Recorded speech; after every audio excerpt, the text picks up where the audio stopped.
es tal que la mayoría,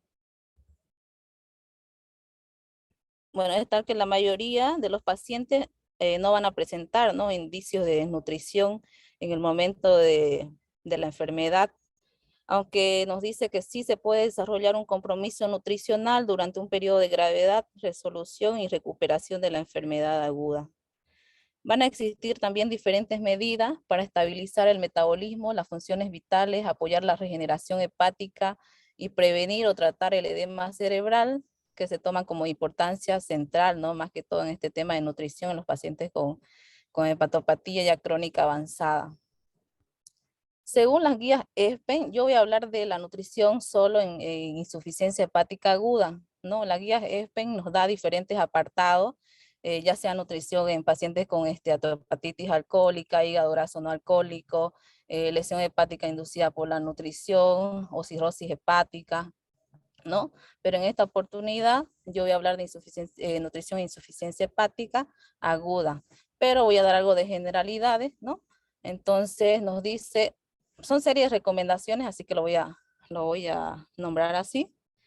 Como declaración 1, recomendación 1, lo que nos dice, bueno, se hace una pregunta, ¿no?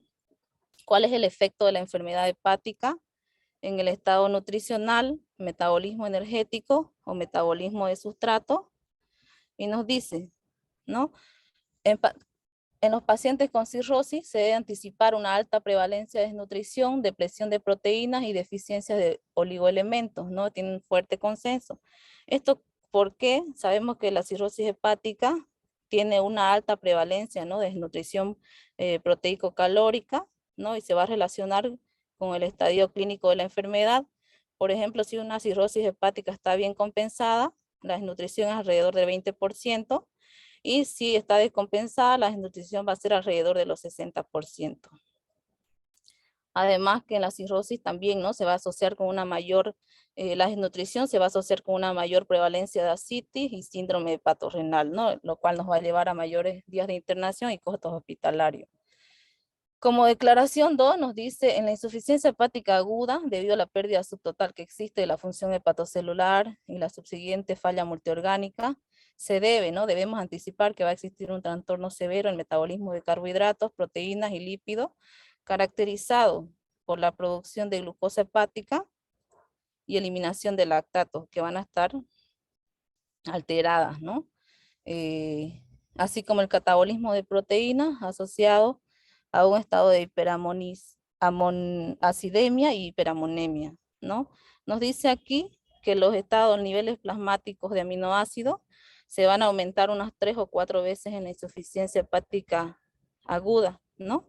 Además que la hipoglicemia también es una característica que se va a presentar en los pacientes, ¿no?, con insuficiencia hepática aguda. Y esto se debe a que principalmente nos dan dos teorías: la depresión del glucógeno hepático y a una alteración de la gluconeogénesis, ¿no?, debido a la pérdida de la función de los hepatocitos.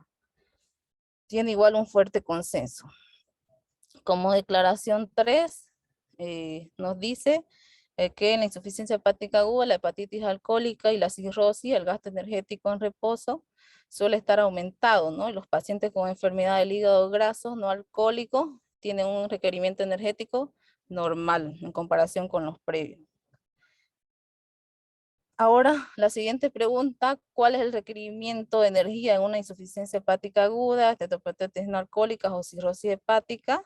Nos dice que existe una variabilidad interindividual del requerimiento energético, que esto debe medirse, ¿no?, por la calorimetría indirecta. Tiene un grado de recomendación de fuerte consenso. Y lo que nosotros podemos decir que en la insuficiencia hepática aguda, la medición del gasto energético, ¿no?, normalmente nos dice que no se va a realizar como un procedimiento estándar, pero sin embargo, los estudios que se han hecho nos reportan que se han utilizado calorimetría indirecta, lo cual mostraron un aumento del requerimiento energético en un 18 o 30%, ¿no?, en comparación con los controles de pacientes sanos. La otra pregunta: un paciente con enfermedad hepática, ¿cuál es el efecto del estado nutricional en el pronóstico de la insuficiencia hepática aguda, esteatohepatitis alcohólica o hígado graso no alcohólico, trasplante o cirugía? En los pacientes con insuficiencia aguda, bueno, la obesidad se va a asociar con un mayor riesgo de muerte o necesidad de trasplante, ¿no? Una mayor mortalidad después del trasplante, con un fuerte consenso del 96%. Ahora, en cuanto a los métodos que se deben utilizar para identificar a los pacientes con riesgo nutricional y evaluar el estado nutricional, ¿no? Se sabe que todos los pacientes, bueno, deben ser examinados para detectar desnutrición utilizando herramientas validadas. En todos los pacientes críticos hospitalizados, bueno, se hace el NRS 2002 y el MUS como herramientas validadas, ¿no? Pero, bueno, esas son herramientas recomendadas por la ESPEN, pero existe una herramienta de priorización, nos dice, para evaluar el estado nutricional, para evaluar, perdón, la desnutrición en paciente con enfermedad hepática, ¿no? Entonces, ¿cuáles van a ser esos? Por ejemplo, existe aquí una guía, ¿no? Que es esta escala, la herramienta de priorización en pacientes hepáticos y nos dice por paso. Entonces, el paso 1, nos hacemos la pregunta si el paciente tiene una insuficiencia hepática aguda. No, sí, si es directamente sí, bueno, el riesgo va a ser alto, ¿no?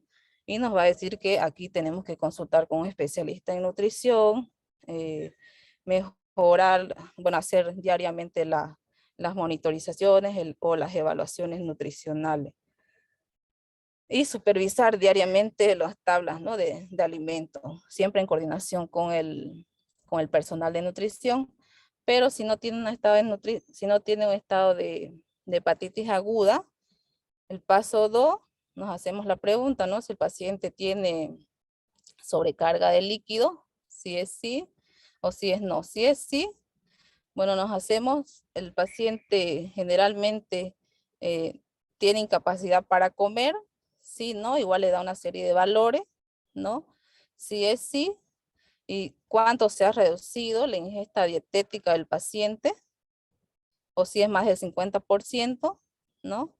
Si es sí, cuánto de peso ha perdido en los siguientes 3 a 6 meses, ¿no? Y esto lo va catalogando según riesgo bajo, moderado y alto, ¿no?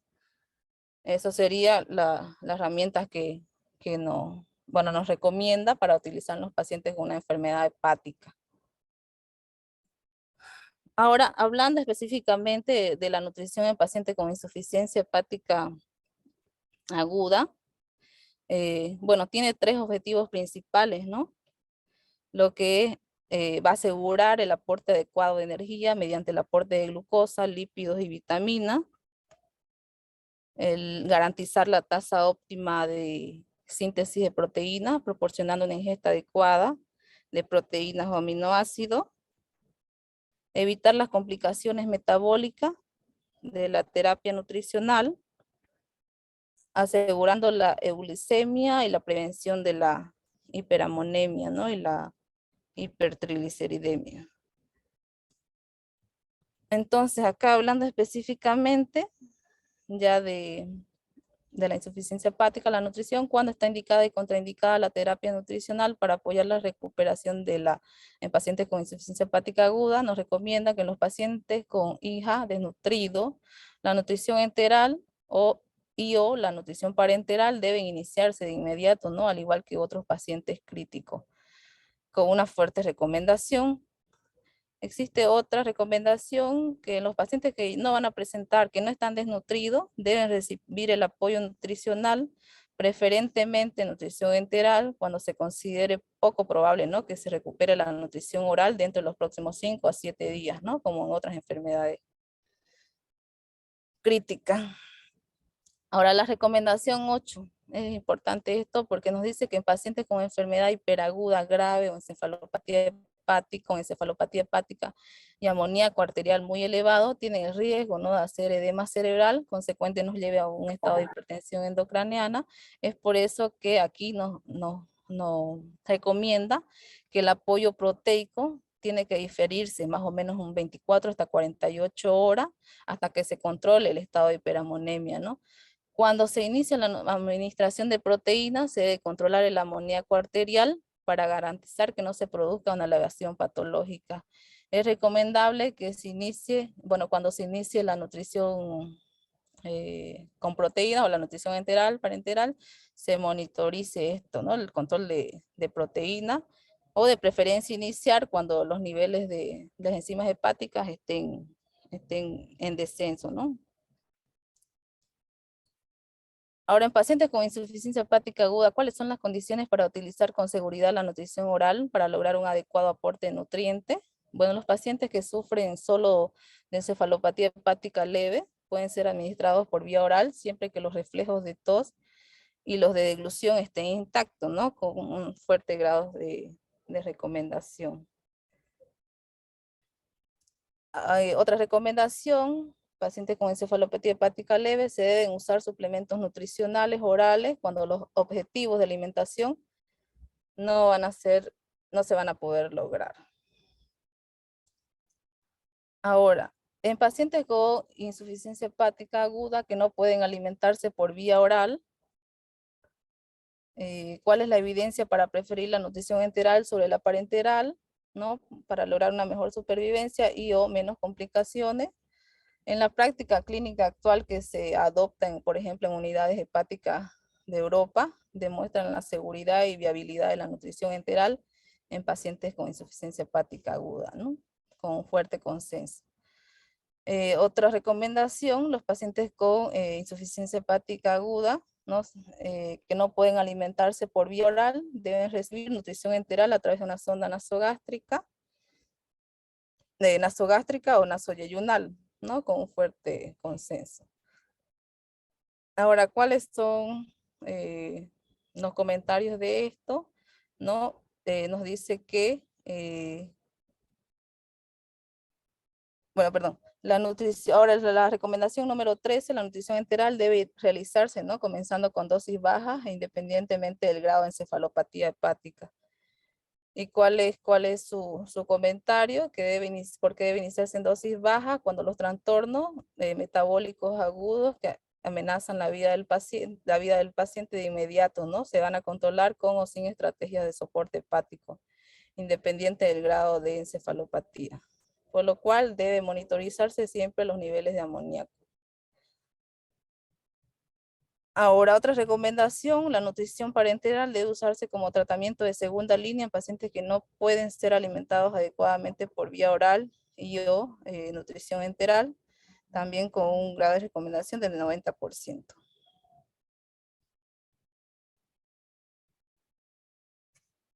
Ahora, en pacientes con insuficiencia hepática en nutrición enteral, ¿cuál es la evidencia para usar fórmulas especializadas en comparación con las fórmulas estándar para lograr una mejor supervivencia, menos complicaciones o mejorar el metabolismo?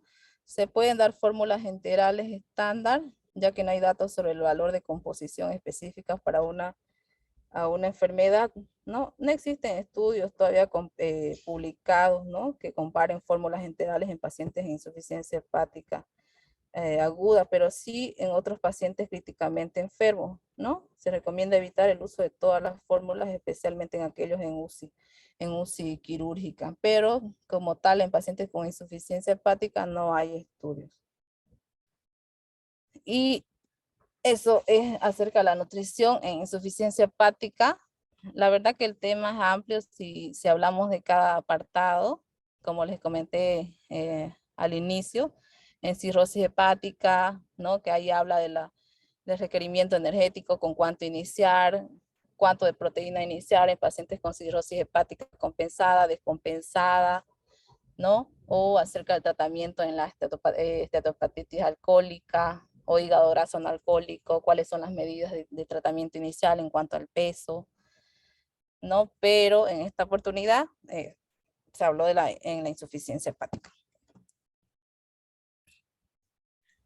Muchas gracias, doctora Morón, por la presentación. Si habría preguntas por parte de los participantes. Tenemos a la doctora Vanessa Mercado, terapia intensiva del Hospital San Juan de Dios. Si nos podría, por favor, acotar algo al presente tema. Buenas noches a todos. Siempre, ¿no? Agradecida por tomarme en cuenta para la participación de estas ponencias.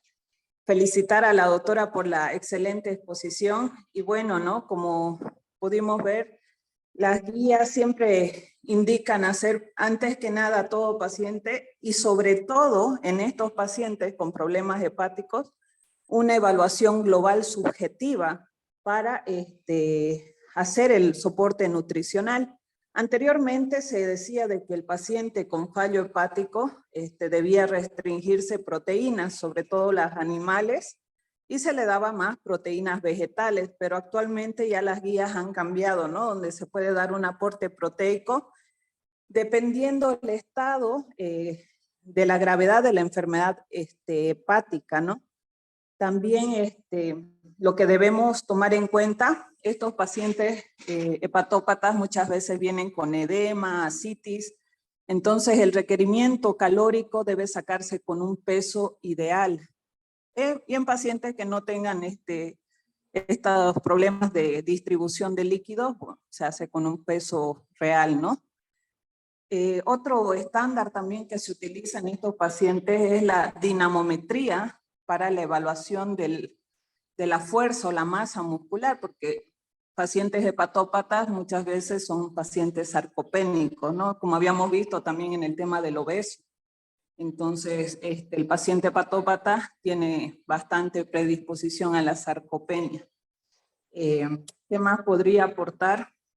En estos pacientes no se hace un control bioquímico según lo que indican las guías, ¿no? Más es, como les decía, con la evaluación global subjetiva, un buen aporte proteico, calórico. Generalmente, si el paciente está con una enfermedad leve, hepática leve, se hace un aporte calórico de 25 a 35 kilocalorías, con lípidos entre 20 a 30%, y si pues el paciente está con una enfermedad avanzada o grave, ya el aporte calórico debería aumentarse incluso hasta 30 a 40 kilocalorías, ¿no?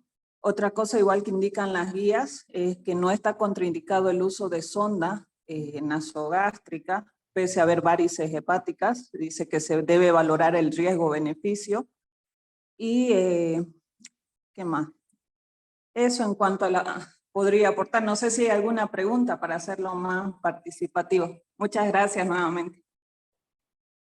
Gracias, doctora Vanessa. ¿Se habría preguntas de parte de los participantes? Bueno, hola Hugo, buenas noches, ¿cómo estás?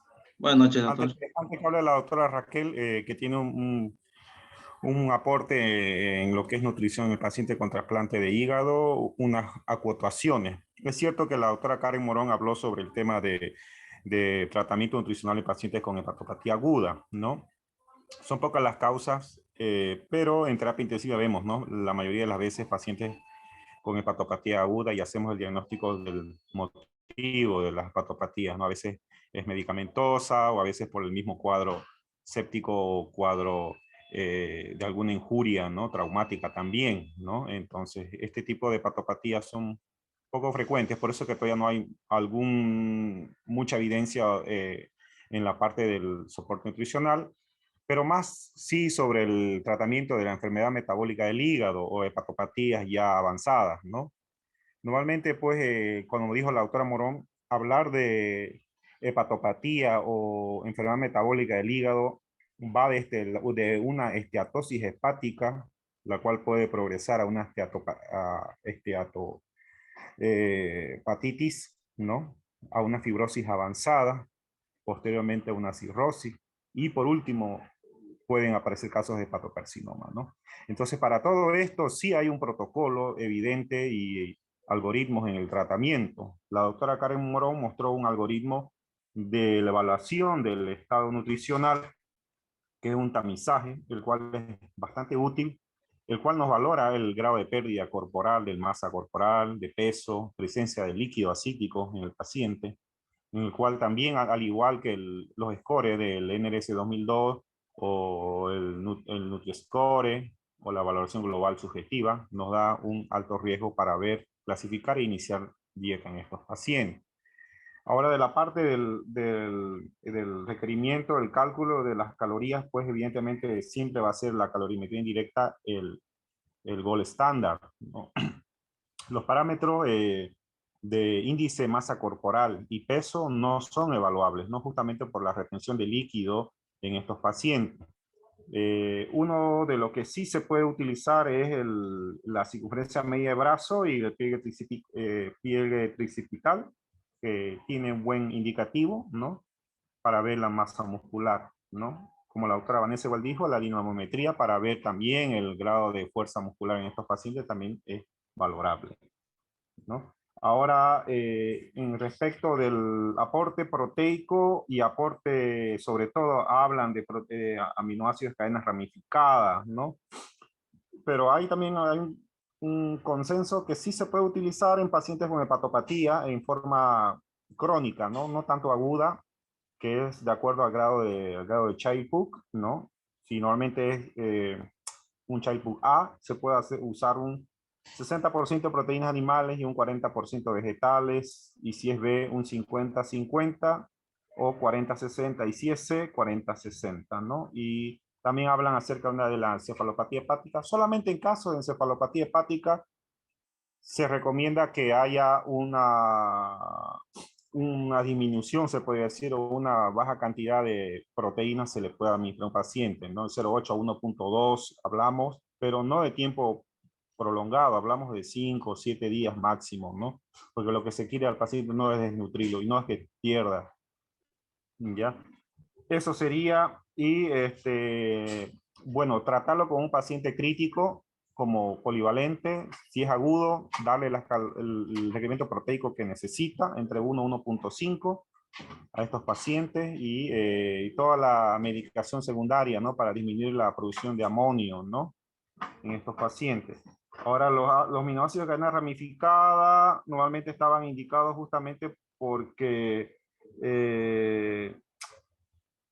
como la valina, leucina y soleucina, estos aminoácidos son aminoácidos esenciales, ¿no? Que aparte de ser constituyentes de proteínas, sino también son sustratos o ayudan a la formación de glutamato, ¿no? Lo cual facilita la desintoxicación del amonio mediante la síntesis de la glutamin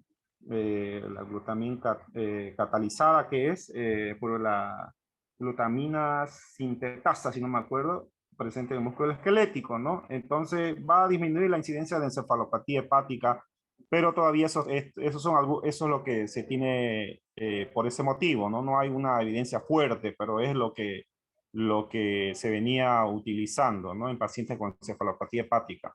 Pero nosotros en pacientes agudos podemos utilizar proteínas polivalentes, ¿no? Todo tipo de proteínas, sobre todo en el total de las proteínas, ¿no? Que es lo que más nos interesa, que el paciente no pierda peso. Bueno, eso es lo que tengo que acotar. Más se habla sobre hepatopatías crónicas, ¿no? Y pacientes con funciones hepáticas alteradas de tiempo, ¿no? Con algunos estadios, pero aguda no mucho, ¿no? Eso. Bueno, doy un poco de, de tiempo ya. Paso a la estafeta a la doctora Raquel Tapia, a ver que nos hable un poco de nutrición en el paciente con trasplante hepático. Bueno, gracias. Hola, doctor, un ratito. Doc, la verdad que el tema es amplio, ¿no? En cuanto a nutrición con sus diferentes apartados que nos da la guía ESPEN. Entonces, para otra oportunidad se pudiera quizás hablar más de las hepatopatías crónicas, ¿no? Ya que en este caso fue hepatopatías agudas. Y creo que lo que nos llegan más, digamos, y vemos en las terapias son las crónicas, ¿no? Ya pacientes cirróticos avanzados, descompensados, y pudiera hacer en otra oportunidad, nueva sesión, para hablar ahí ya de los requerimientos, como el manejo de los pacientes con encefalopatía hepática, o desglosarlo ahora como lo va a hacer la doctora Raquel, ¿no? En trasplante hepático, la nutrición operatoria, perioperatoria y postoperatoria, ¿no? Igual tiene su protocolo, digamos, de manejo, ¿no? Entonces el tema es amplio, se podría programar otra sesión, así desglosando, digamos, ya para nutrición en cada patología crónica. Ahora sí, le doy el paso a la doctora Raquel. Hola, buenas noches. ¿Me escuchan? Se escucha perfectamente. Ya, buenas noches. Bueno, un gusto saludarlos a todos. Y bueno, así como habló, ¿no?, el doctor Casanova y la doctora Karen, realmente hablar de insuficiencia hepática, ya sea aguda o crónica, es realmente no amplio el tema. Vamos a hablar yo un poco sobre hepatopatías crónicas y sobre todo englobando la parte de trasplante de hígado, ¿no? ¿Qué pasa con el paciente que fue candidato o es candidato a un trasplante de hígado en el momento en que se va a realizar su valoración nutricional, ¿no? Hay que tomar en cuenta que el mayor porcentaje de estos pacientes son pacientes que tienen una desnutrición.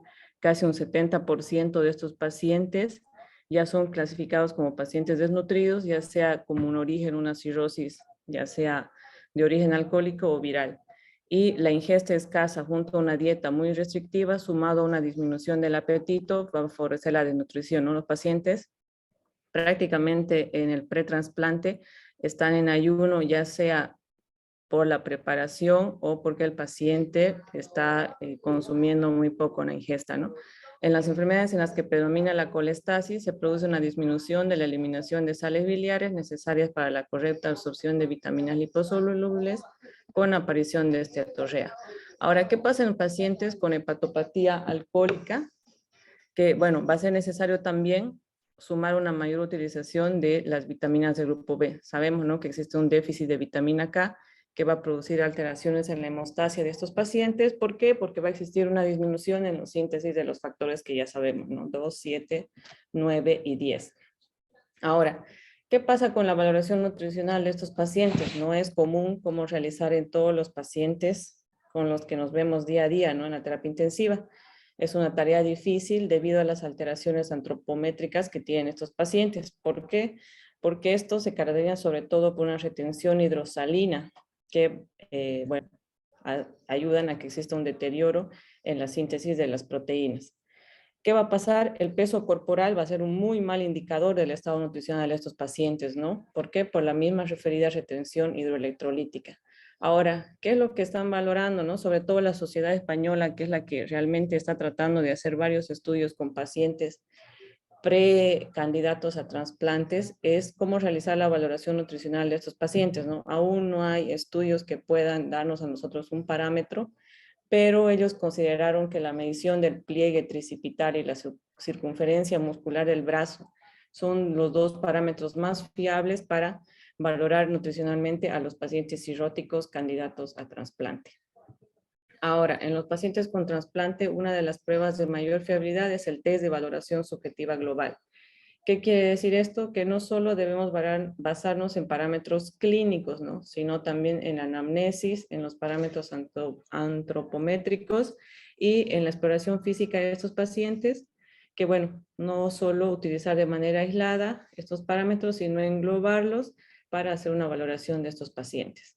Ahora, otras técnicas, como ya se habló anteriormente, ¿no?, en la valoración de estados nutricionales y que sí realmente sirven y tienen evidencia, bueno, que son difíciles bueno, en nuestro medio, ¿no?, de valorar, como la absorciometría de rayos X dual, DEXA, o las técnicas de dilución o la impedanciometría bioeléctrica, que nos darían datos más específicos, ¿no?, del estado nutricional del paciente, pero bueno, no lo tenemos al alcance, ¿no? Harrison y colaboradores evidenciaron que la circunferencia muscular del brazo por debajo del percentil 25 demostraba ser un marcador de mortalidad en estos pacientes, ¿no?, con una supervivencia del 87% de los pacientes frente a un 100% cuando el percentil era superior a 25. La obesidad también, bueno, tenemos que tener en cuenta que hay dos tipos de pacientes, ¿no? El paciente que va a llegar a la cirugía siendo un paciente desnutrido, y a la vez puede haber también el paciente obeso, que la otra parte también va a afectar de manera negativa durante la cirugía del trasplante hepático. Los estudios realizados en este grupo de pacientes que demostraron, ¿no?, que el paciente que ingresa a la cirugía con un grado de obesidad tiene, o se ha demostrado en los estudios, que tiene una mayor tasa de infección de la herida quirúrgica, aunque aún no se ha visto que existe mayor mortalidad en este tipo de pacientes.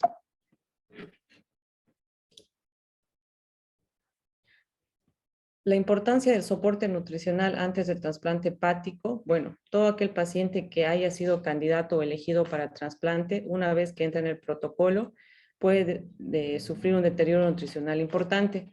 Y bueno, su estado en el momento en que ha sido candidato debe ser optimizado durante el periodo de espera para recibir el órgano.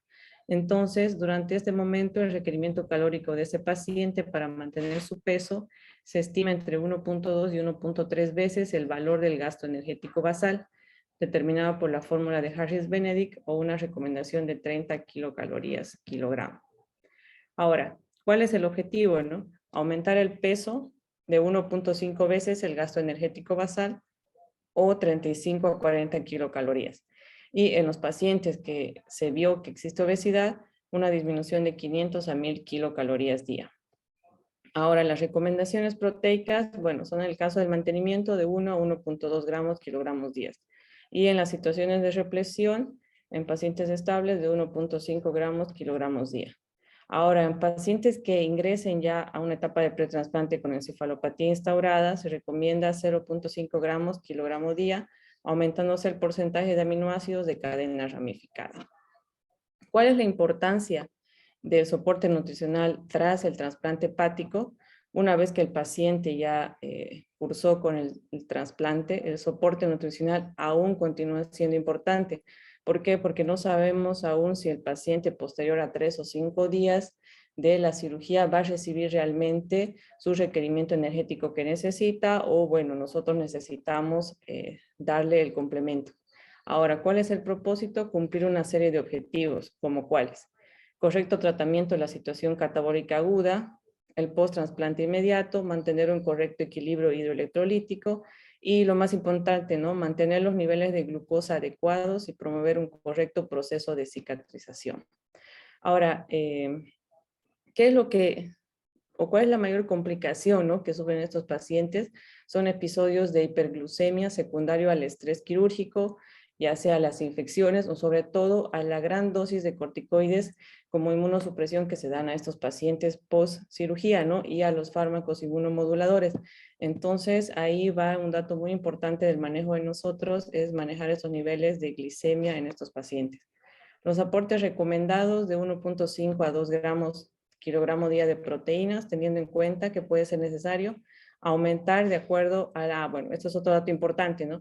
Si existen complicaciones como existencia de fístulas o drenajes quirúrgicos, entonces ya existe otro parámetro de valoración que también vamos a hablar más adelante, ¿no?, que es la nutrición en pacientes con alguna complicación de fístula en su postquirúrgico.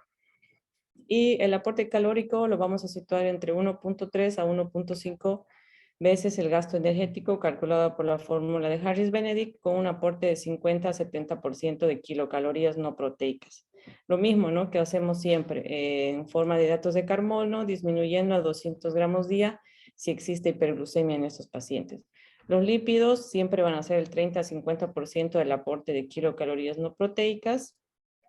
Y bueno, siempre vamos a ajustar de acuerdo al volumen requerido, ¿no?, de fluidos del paciente, manteniendo unos electrolitos dentro de las necesidades individuales del paciente. Ahora, ¿cuál es la mejor forma de iniciar la dieta en estos pacientes? Bueno, depende del postquirúrgico del paciente. Hay pacientes que en su postquirúrgico en realidad no deberían salir intubados, ¿no?, según ya las guías ERAS, ¿no?, de recuperación en pacientes postquirúrgicos de cirugía de trasplante hepático, el paciente debería salir extubado ya a la sala de terapia intensiva. Entonces el paciente debería ya al tercer día estar consumiendo por vía oral su aporte que requiere, ¿no?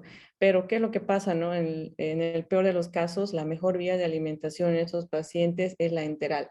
El único estudio que se hizo en España que se trató, ¿no?, de realmente de tener resultados es ver si nosotros en el postquirúrgico del paciente tratamos de poner una infusión de glucosa en el paciente versus esperar 3 a 5 días que el paciente pueda ingerir vía oral o iniciar dieta enteral versus parenteral, ¿no? ¿Qué se vio el resultado entonces? Se vio mejores resultados en aquellos pacientes que iniciaban dieta enteral precoz o parenteral que también no tenía resultados, y se vio peores resultados en aquellos pacientes que se esperaba ayunos entre 3 a 5 días y en aquellos pacientes en que solo se les ponía infusión de glucosa, ¿no? Así que tener en cuenta que esas infusiones que uno coloca de dextrosa en los pacientes no están sirviendo prácticamente de aporte en nada al paciente, y sobre todo en estos pacientes de trasplante de hígado. Bueno, eso sería, ¿no? Por mi parte, un poco de la insuficiencia hepática crónica en estos pacientes candidatos a trasplante. Como dice Karen, ¿no? Es prácticamente amplio hablar de las patologías hepáticas y bueno, ya vamos a programar más allá, ¿no? Patología o, bueno, prácticamente nutrición en cada patología de pacientes con insuficiencia hepática, ¿no? Gracias. Muchas gracias a la doctora Raquel Tapia, al doctor Casanova por su aporte, parte del staff, ¿no? Bueno, de nutrición en cuidados críticos. Si habría alguna pregunta o aporte de parte de los participantes.